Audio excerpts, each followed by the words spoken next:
Welcome to Sarasu சமையல். இன்னைக்கு நம்ம சப்பாத்திக்கு ஒரு சைட் டிஷ்ங்க. அதுவும் கொஞ்சம் வித்தியாசமா நார்த் இந்தியன் ரெசிபி தான் பண்ண போறோம். ஹிந்திக்காரங்களாம் இந்த மாதிரி செய்வாங்க. இதுல கசூரி மேத்தி அதிகமா யூஸ் பண்ணி செய்வாங்க. இது ரொம்பவே டேஸ்டா இருக்கும். வாங்க எப்படி செய்யறது பார்க்கலாம். வீடியோக்குள்ள போலாங்க. இந்த சைட் டிஷ் ஆலு கசூரி மேத்தி வச்சு தான் செய்ய போகிறோம். உருளைக்கிழங்கு வேக வச்சு கட் பண்ணிவிட்டு கூடவே உலர் வெந்தய இலை வச்சு தான் செய்ய போகிறோங்க. ரொம்ப அருமையாக இருக்கும். இது ஹிந்திக்காரங்கெல்லாம் இந்த மாதிரி தான் செய்வாங்க.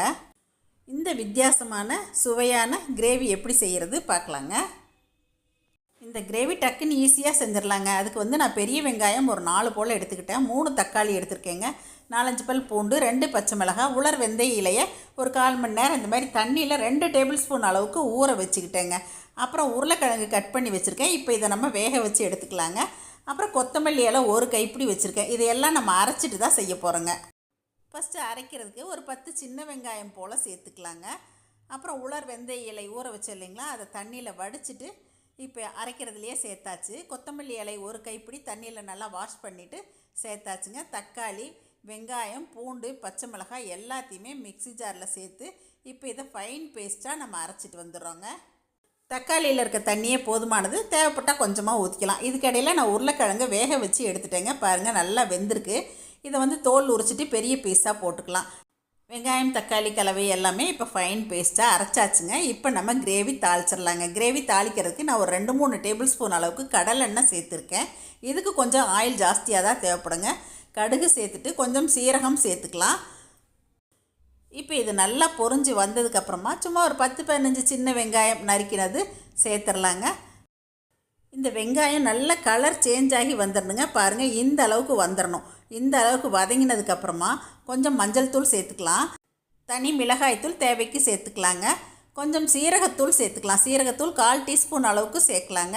சேர்த்துட்டு ஜஸ்ட்டு ஒரு 10-20 செகண்ட் இந்த மாதிரி எண்ணெயில் வதக்கினா போதும். அதுக்கப்புறமா நம்ம அரைச்ச இந்த பேஸ்ட்டு இதோட சேர்த்துறணுங்க. கொஞ்சம் மிக்ஸி ஜாரில் தண்ணி ஊற்றி இதிலையே விட்டுக்கலாம். இப்போ இதை நல்லா கலந்து விட்டுறணுங்க. நம்ம கிரேவிக்கு அரைக்கும் போதே கொஞ்சம் பச்சை மிளகாய் சேர்த்து அரைச்சிருக்கோம். அதனால் காரம் உங்களுக்கு எந்த அளவுக்கு தேவையோ அந்த அளவுக்கு சேர்த்துக்குங்க. இப்போ இந்த கிரேவிக்கு தேவையான உப்பு சேர்த்துடலாங்க. உப்பு சேர்த்து நல்லா கலந்து விட்டுக்கலாம். இந்த மாதிரி கலந்து விட்டுட்டு இதுக்கு நம்ம கொஞ்சம் பட்டர் சேர்த்தா நல்லாயிருக்குங்க. பட்டர் இருந்தால் பட்டர் சேர்க்கலாம். அப்படி இல்லைன்னா நெய் 2 ஸ்பூன் அளவுக்கு இதில் சேர்த்துக்கலாங்க. இந்த கிரேவிக்கு நல்ல ஒரு டேஸ்ட் கிடைக்கும். இப்போது இந்த மாதிரி கொஞ்சம் நேரம் ஓப்பன் பண்ணியே நல்லா கொதிக்க விட்டுட்டேங்க. கொஞ்சம் சுண்டி வந்திருக்கு. இந்த ஸ்டேஜில் இப்போ நம்ம உருளைக்கிழங்கு சேர்த்துடலாம். பாருங்கள், இந்த மாதிரி கொஞ்சம் பெரிய பீஸாக நம்ம நறுக்கி எடுத்து வச்சுக்கணும். இப்போ நம்ம நறுக்கி வச்சுருக்க உருளைக்கிழங்கு எல்லாத்தையுமே இந்த கிரேவியில் சேர்த்துடலாங்க. சேர்த்துட்டு இப்போ மறுபடியும் நல்லா கலந்து விட்டுக்கலாம். அடுப்பை மீடியம் ஃப்ளேம்லேயே வச்சுக்கலாங்க. இது நல்லா கொதி பிடிச்சி வரணும். கொஞ்சம் நேரம் நம்ம மூடி வச்சாதான் அந்த எண்ணெயெல்லாம் நல்லா பிரிஞ்சு வரும். பாருங்கள், இப்போ ஒரு 10 நிமிஷம் நான் நல்லா அடுப்பை குறைச்சி போட்டுட்டேன். அந்த எண்ணெயெல்லாம் பிரிஞ்சு வந்திருக்கு பாருங்கள். அந்த கிரேவி உருளைக்கிழங்கு எல்லாமே ஒரு கிரேவி கன்சிஸ்டன்சிக்கு இப்போ வந்திருக்கு நமக்கு.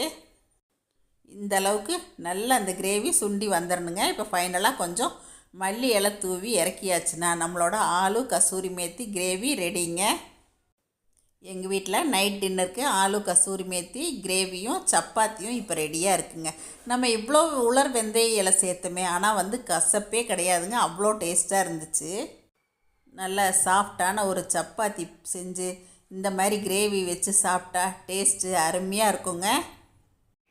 என்னங்க, இன்றைக்கி நான் செஞ்ச இந்த சைட் டிஷ் உங்களுக்கும் பிடிச்சிருக்குன்னு நினைக்கிறேங்க. சப்பாத்திக்கு ரொம்பவே அருமையாக இருந்துச்சு. இப்போ நாங்கள் எல்லாருமே சாப்பிட்டுட்டோம். இந்த ரெசிபி என்னோட ஃப்ரெண்டு தான் எனக்கு சொல்லி கொடுத்தாங்க. கொஞ்சம் வித்தியாசமாக ஆனால் நல்லா டேஸ்ட்டாக இருந்துச்சுங்க. கண்டிப்பாக நீங்களும் ட்ரை பண்ணி பாருங்கள். நன்றி, வணக்கம். சரசு சமையல் பாருங்கள், சமையல் நல்லா பண்ணுங்கள். சரசஸ் ஃபுட் ப்ராடக்ட்ஸ் பொடிவைகள் தேவைப்படுறவங்க இங்கே கொடுத்துருக்க வாட்ஸ்அப் நம்பரில் காலை 10 மணி முதல் மாலை 6 மணி வரை எங்களை காண்டாக்ட் பண்ணி வாங்கிக்கலாங்க. தேங்க்யூ.